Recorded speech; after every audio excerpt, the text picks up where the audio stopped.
This is the story of a man named Stanley. Hello. Stanley worked for a company in a big building where he was employee number 427. Employee number 427's job was simple. He sat at his desk in room 427 and he pushed buttons on a keyboard. Orders came to him through a monitor on his desk, telling him what buttons to push, how long to push them, and in what order. This is what employee 427 did every day of every month of every year. And although others might have considered it soul-rending, Stanley relished every moment that the orders came in, as though he had been made exactly for this job. And Stanley was happy. And then one day, something very peculiar happened. Something that would forever change Stanley. Something he would never quite forget. He had been at his desk for nearly an hour when he realized that not one single order had arrived on the monitor for him to follow. No one had showed up to give him instructions, call a meeting, or even say hi. Never in all his years at the company had this happened, this complete isolation. Something was very clearly wrong. Shocked, frozen solid, Stanley found himself unable to move for the longest time. But as he came to his wits and regained his senses, he got up from his desk and stepped out of his office.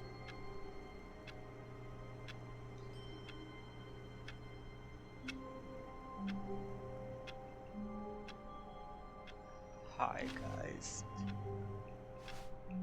I hate Mondays. Is that always there?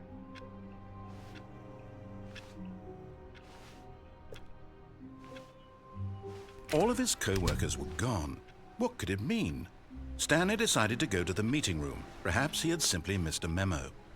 No matter how hard Stanley looked, he couldn't find a trace of his co-workers. Okay. Oh, he has the same mug as me, nice. Wow, this desk is empty.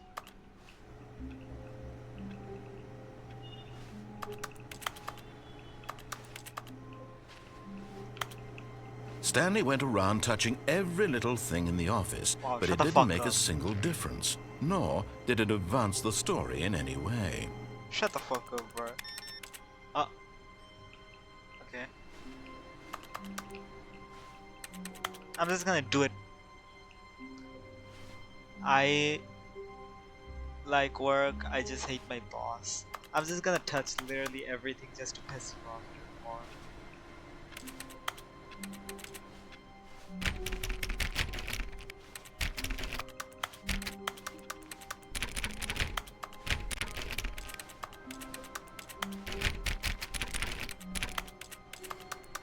Oh, please. Are you really just doing this for the achievement? Click a door 5 times. Is that all that you think an achievement is worth? No. I can't just give these merits away for such little effort. A measly 5 clicks. Now suppose you were to click the door 20 times. I would say that's the kind of effort that warrants recognition. Okay.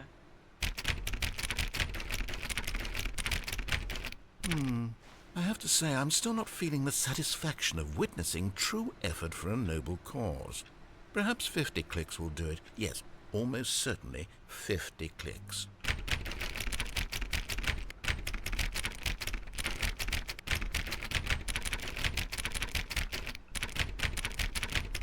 No, I'm still not feeling it. I want this achievement to have meant something. It has to be a true reward for valiant effort. I want to see some hustle, Stanley. I want to see commitment, a willingness to go all the way, no matter what the cost. Why don't you go put 20 clicks into door number 417? 417.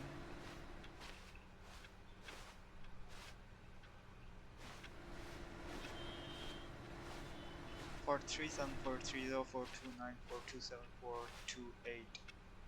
What the fuck is 417?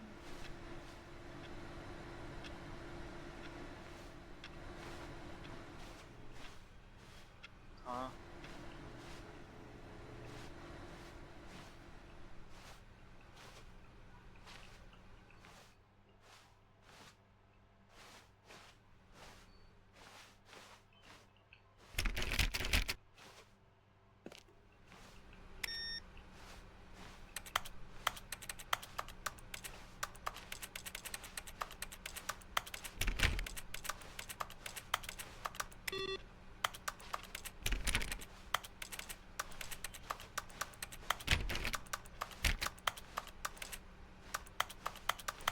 Stanley clicked on literally every single door in the office because he doesn't pick up well on cues from his environment.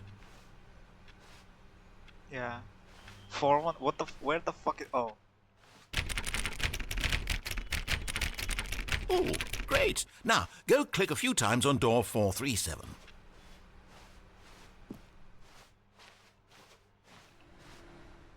Excellent. I think we're getting somewhere. Now, door 415. Let's give it 10 clicks or so.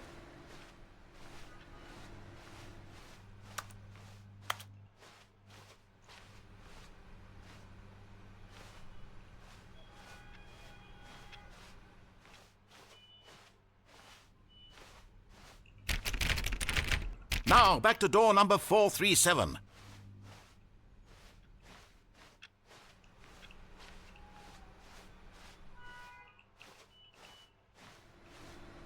Let's see. How about you click on, well, I don't know, the copy machine. All right, back to room 417. I'm really feeling it now. I think we're getting somewhere. Okay, now go climb on employee 419's desk.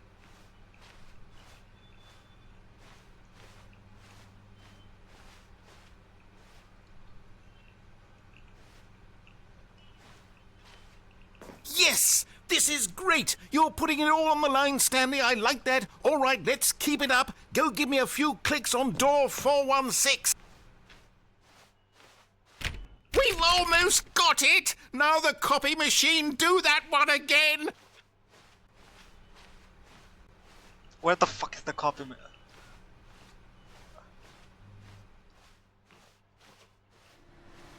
Finish it off, Stanley! 5 clicks on door 430! Yes! We did it! Oh, wow. That felt amazing.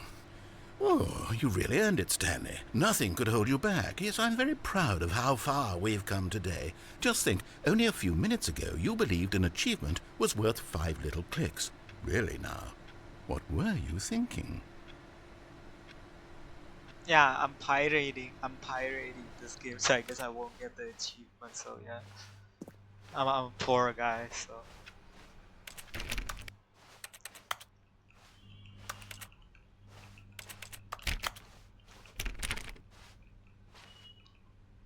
Sales in this quarter what the fuck does that say?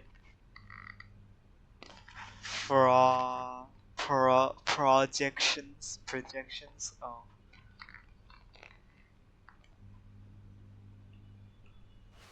Okay. When Stanley came to a set of 2 open doors, he entered the door on his left. I'm dyslexic. This was not the correct way to the meeting room, and Stanley knew it perfectly well. Perhaps he wanted to stop by the employee lounge first, just to admire it.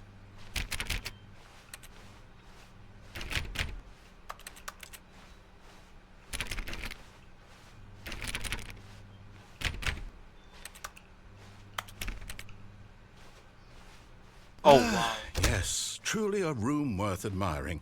It had really been worth the detour after all, just to spend a few moments here in this immaculate, beautifully constructed room. Stanley simply stood here, drinking it all in.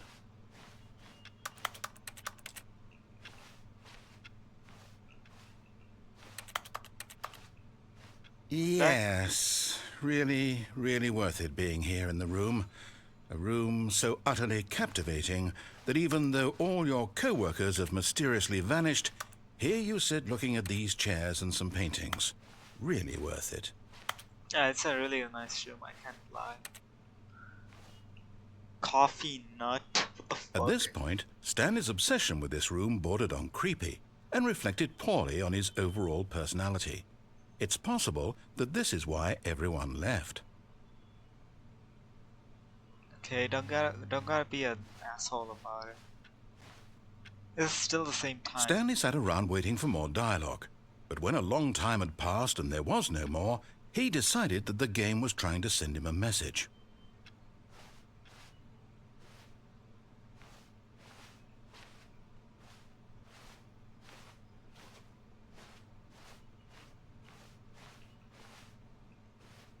How do I climb that?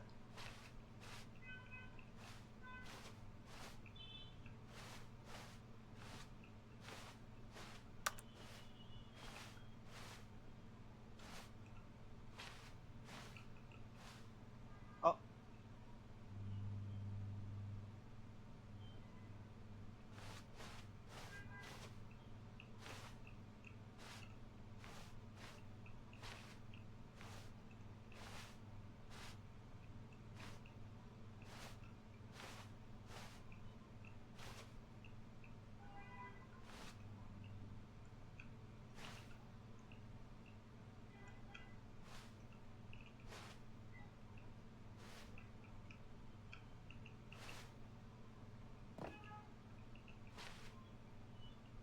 Wow. No way. Oh wow.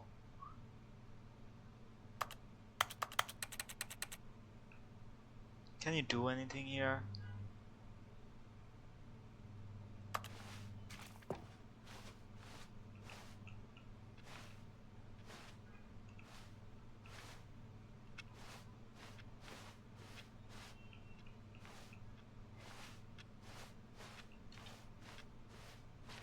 But at last, he'd had enough of the amazing room and took the first open door on his left to get back to business.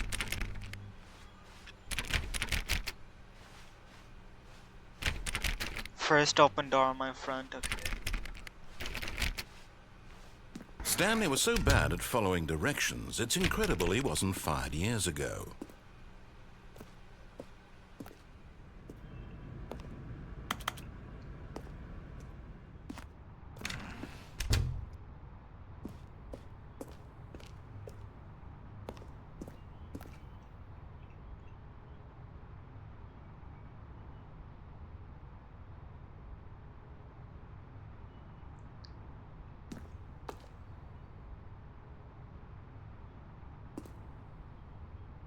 Can I?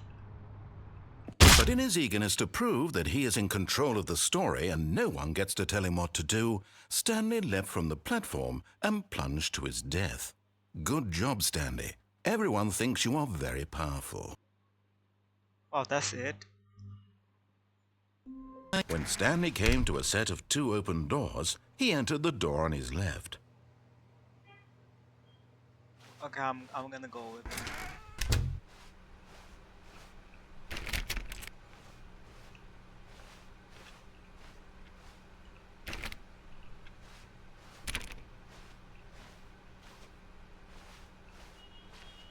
Yet there was not a single person here either. Feeling a wave of disbelief, Stanley decided to go up to his boss's office, hoping he might find an answer there.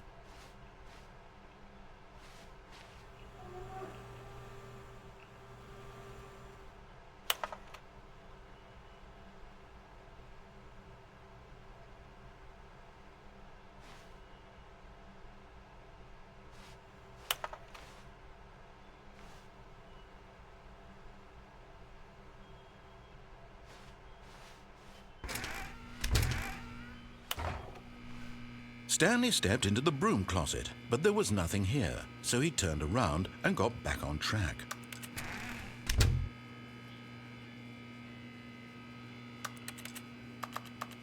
There was nothing here. No choice to make, no path to follow, just an empty broom closet. No reason to still be here.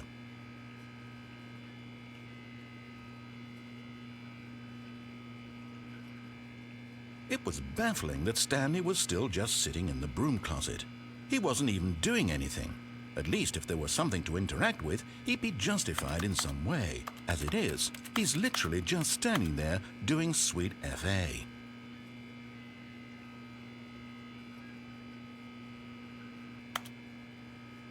Are you really still in the broom closet? Standing around doing nothing? Why? Please offer me some explanation here. I'm genuinely confused.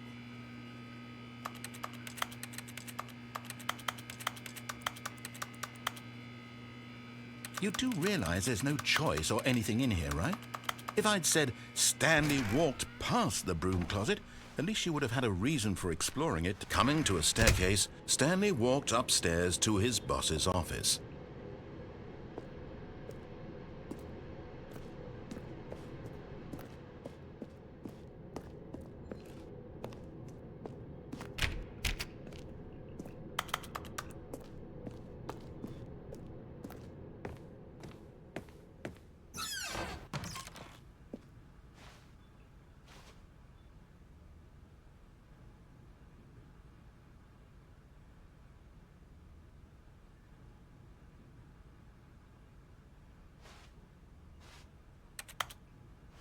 That is the ugliest sink I have seen in my life.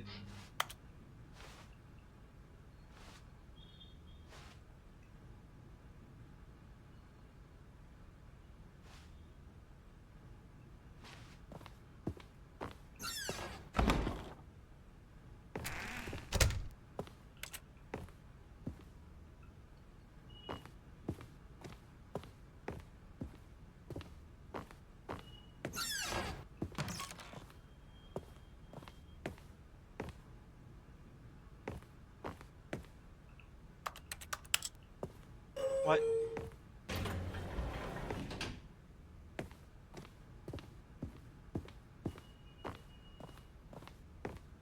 Stepping into his manager's office, Stanley was once again stunned to discover not an indication of any human life. Shocked, unraveled, Stanley wondered in disbelief who orchestrated this, what dark secret was being held from him. What he could not have known was that the keypad behind the boss's desk guarded the terrible truth that his boss had been keeping from him. And so the boss had assigned it an extra secret PIN number, 2845. But of course, Stanley couldn't possibly have known this.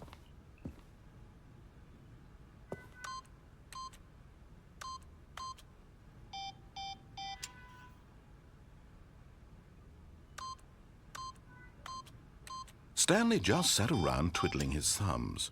Trying to input anything on the device was useless, since he could never possibly know that the combination was 2845.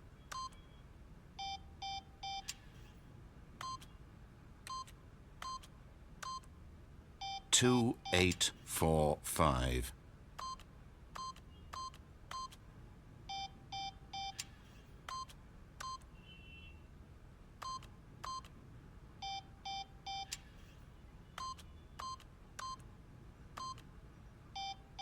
Forgot, but it turns out that the panel's emergency override kicked in, and the door just opened all by itself, and Stanley got the hell along with the story. Well, whoop-de-doo.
Descending deeper into the building, Stanley realized he felt a bit peculiar. It was a stirring of emotion in his chest, as though he felt more free to think for himself, to question the nature of his job. Why did he feel this now, when for years it had never occurred to him? This question would not go unanswered for long. Why is there a crosshair now? Oh, okay.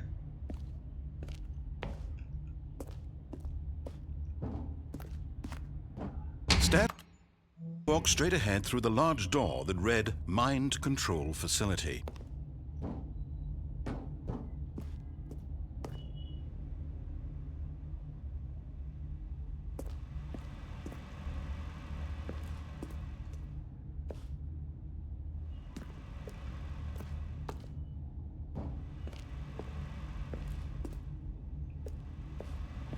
What am I doing?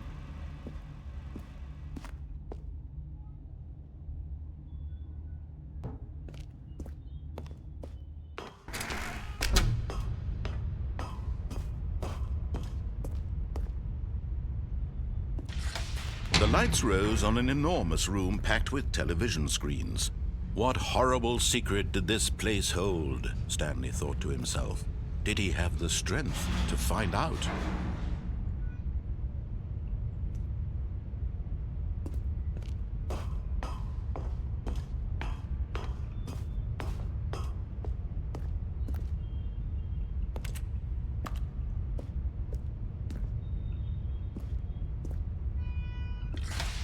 Now the monitors jumped to life, their true nature revealed.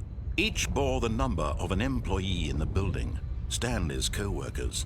The lives of so many individuals reduced to images on a screen, and Stanley, one of them, eternally monitored in this place where freedom meant nothing.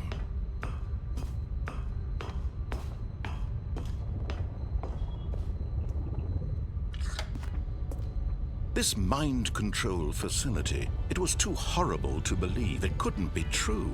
Had Stanley really been under someone's control all this time? Was this the only reason he was happy with his boring job? That his emotions had been manipulated to accept it blindly?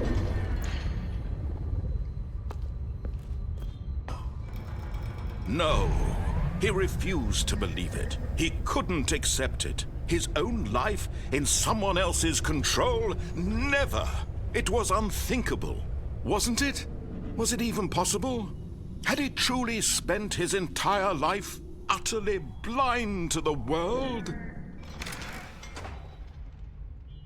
But here was the proof, the heart of the operation. Controls labeled with emotions, happy or sad or content, walking, eating, working, all of it monitored and commanded from this very place. And as the cold reality of his past began to sink in, Stanley decided that this machinery would never again exert its terrible power over another human life. For he would dismantle the controls once and for all.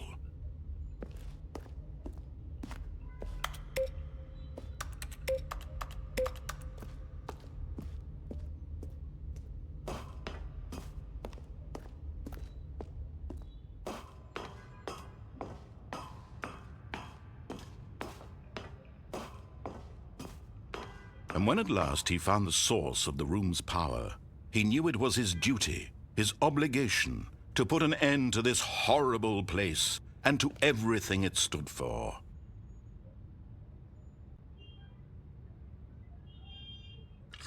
Oh, Stanley, you didn't just activate the controls, did you?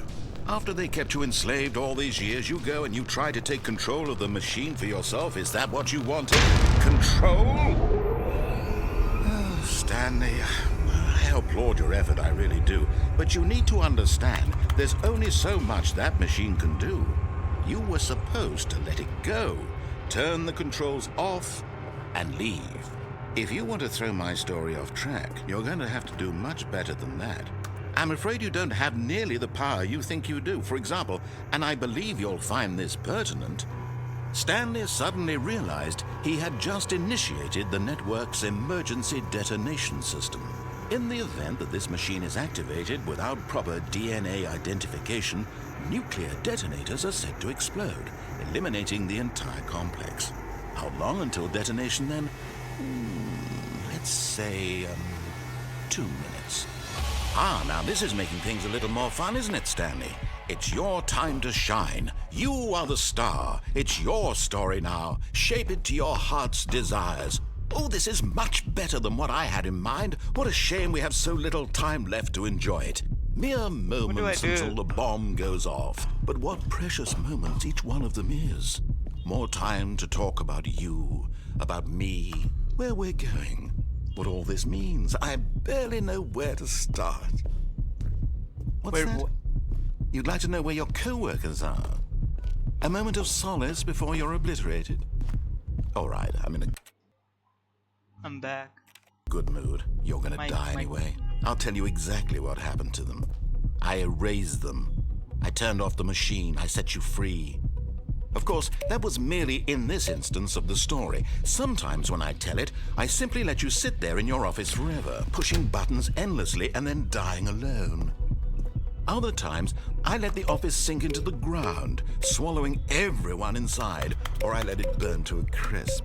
I have to say this, though, this version of events has been rather amusing. Watching you try to make sense of everything and take back the control wrested away from you, it's quite rich. I almost hate to see it go. But I'm sure whatever I come up with on the next go-around will be even better. My goodness, only 34 seconds left. But I'm enjoying this so much. You know what? To hell with it. I'm going to put some extra time on the clock, why not? These are precious additional seconds, Stanley. Time doesn't grow on trees. Oh dear me, what's the matter, Stanley? Is it that you have no idea where you're going or what you're supposed to be doing right now? Or did you just assume when you saw that timer that something in this room was capable of turning it off? I mean, look at you, running from button to button, screen to screen, clicking on every little thing in this room. These numbered buttons, no, these colored ones, or maybe this big red button, or this door. Everything, anything, something here will save me. Why would you think that, Stanley? That this video game can be beaten? Won? Solved? Do you have any idea what your purpose in this place is? Stanley, you're in for quite a disappointment. But here's a spoiler for you. That timer isn't a catalyst to keep the action moving along. It's just seconds ticking away to your death. You're only still playing instead of watching a cutscene because I want to watch you for every moment that you're powerless, to see you made humble. This is not a challenge, it's a tragedy. Where's 4? You wanted to control this world, that's fine. But I'm going to destroy it first, so you can't. Take a look at the clock, Stanley. That's 30 seconds you have left to struggle. 30 seconds until a big boom and then nothing. No ending here, just you being blown to pieces. Will you cling desperately to your frail life, or will you let it go peacefully? Another choice. Make it count, or don't. It's all the same to me, all a part of the joke. And believe me, I will be laughing at every second of your inevitable life from the moment we fade in until the moment I say, happily ever after.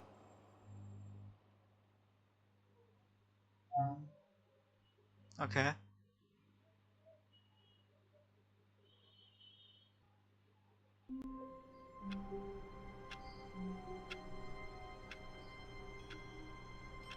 Up to his boss's office. Coming to a staircase, Stanley walked upstairs to his boss's office.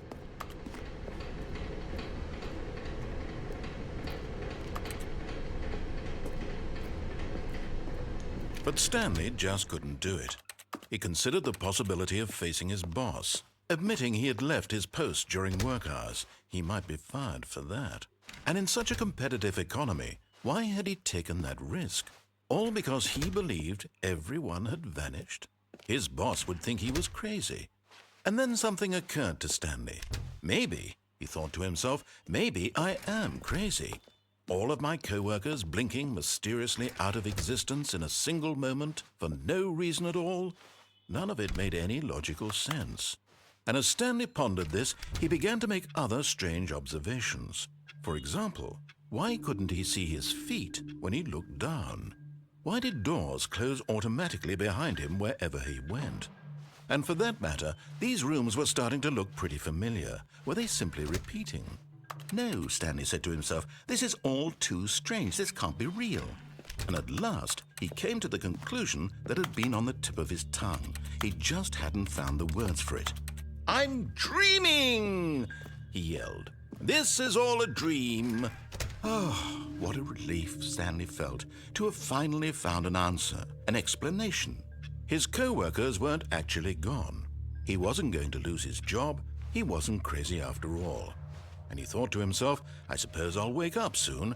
I'll have to go back to my boring real-life job pushing buttons. I may as well enjoy this while I'm still lucid. So, he imagined himself flying and began to gently float above the ground. Then he imagined himself soaring through space on a magical starfield, and it too appeared. It was so much fun, and Stanley marveled that he had still not woken up. How was he remaining so lucid? And then perhaps the strangest question of them all entered Stanley's head. One he was amazed he hadn't asked himself sooner. Why is there a voice in my head dictating everything that I'm doing and thinking?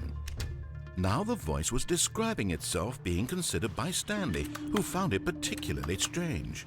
I'm dreaming about a voice describing me, thinking about how it's describing my thoughts, he thought.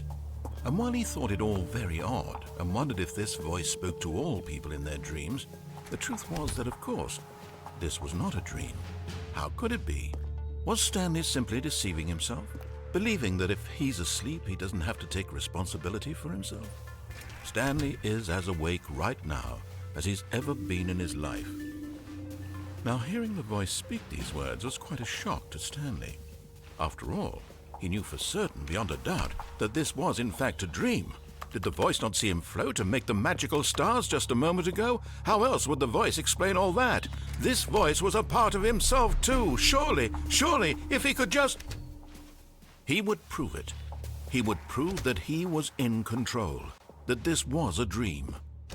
So he closed his eyes gently, and he invited himself to wake up. He felt the cool weight of the blanket on his skin, the press of the mattress on his back, the fresh air of a world outside this one. Let me wake up, he thought to himself. I'm through with this dream. I wish it to be over. Let me go back to my job. Let me continue pushing the buttons. Please, it's all I want. I want my apartment and my wife and my job. All I want is my life exactly the way it's always been. My life is normal. I am normal. Everything will be fine. I am okay.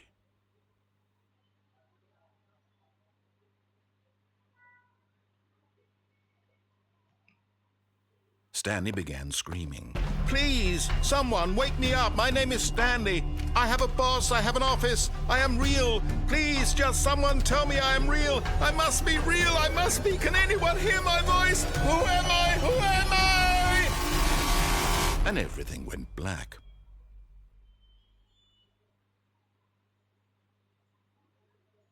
This is the story of a woman named Mariella. Mariella woke up on a day like any other. She arose, got dressed, gathered her belongings, and walked to her place of work. But on this particular day, her walk was interrupted by the body of a man who had stumbled through town talking and screaming to himself, and then collapsed dead on the sidewalk. And although she would soon turn to go call for an ambulance, for just a few brief moments, she considered the strange man. He was obviously crazy. This much she knew. Everyone knows what crazy people look like. And in that moment, she thought to herself how lucky she was to be normal. I am sane. I am in control of my mind. I know what is real and what isn't. It was comforting to think this, and in a certain way, seeing this man made her feel better. But then she remembered the meeting she had scheduled for that day. The very important people whose impressions of her would affect her career, and by extension, the rest of her life. She had no time for this, so it was only a moment that she stood there, staring down at the body. And then she turned and ran. Wow.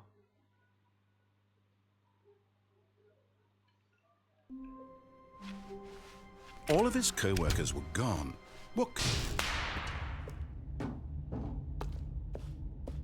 Stanley walked straight ahead through the large door that read Mind Control Facility.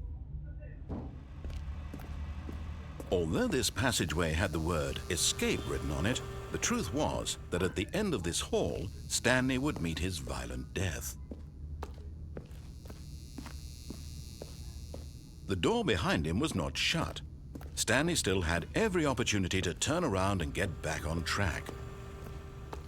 At this point, Stanley was making a conscious, concerted effort to walk forward and willingly confront his death.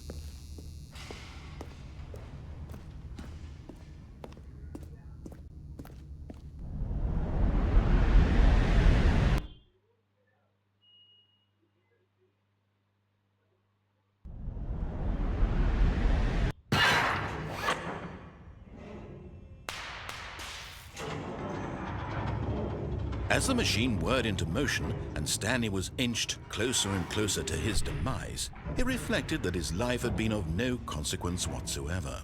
Stanley can't see the bigger picture. He doesn't know the real story, trapped forever in his narrow vision of what this world is. Perhaps his death was of no great loss, like plucking the eyeballs from a blind man. And so he resigned and willingly accepted this violent end to his brief and shallow life. Farewell, Stanley.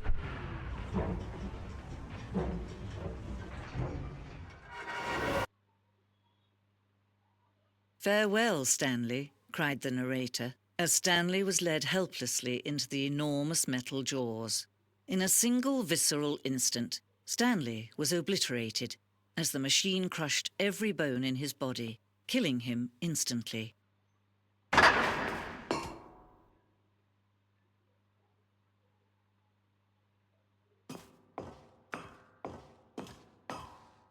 And yet it would be just a few minutes before Stanley would restart the game, back in his office, as alive as ever. What exactly did the narrator think he was going to accomplish? When every path you can walk has been created for you long in advance, death becomes meaningless, making life the same. Do you see now? Do you see that Stanley was already dead from the moment he hit start?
Button pushing. Does that sound plausible to you?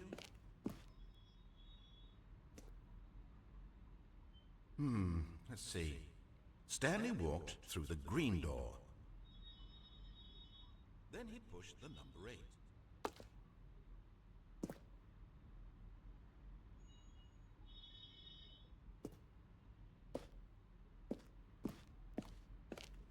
Stanley pushed the orange lever. Stanley walked over the bridge.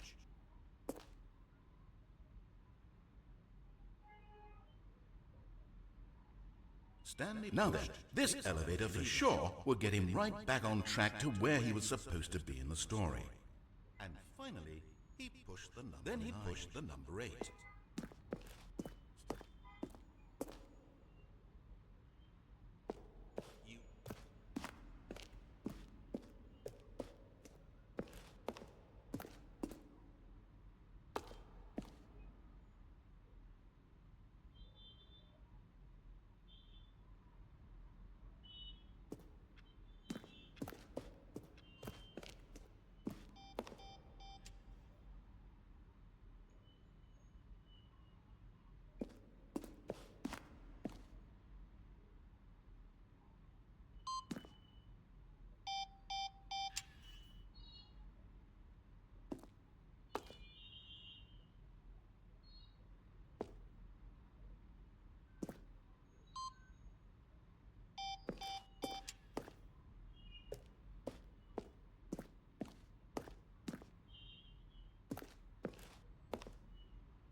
Oh, look at these two. How they wish to destroy one another.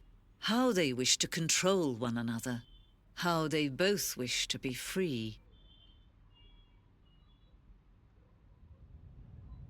Can you see? Can you see how much they need one another? No, perhaps not. Sometimes these things cannot be seen. But listen to me. You can still save these two. You can stop the program before they both fail. Push escape and press quit. There's no other way to beat this game. As long as you move forward, you'll be walking someone else's path. Stop now and it'll be your only true choice. Whatever you do, choose it. Don't let time choose for you. Don't let time...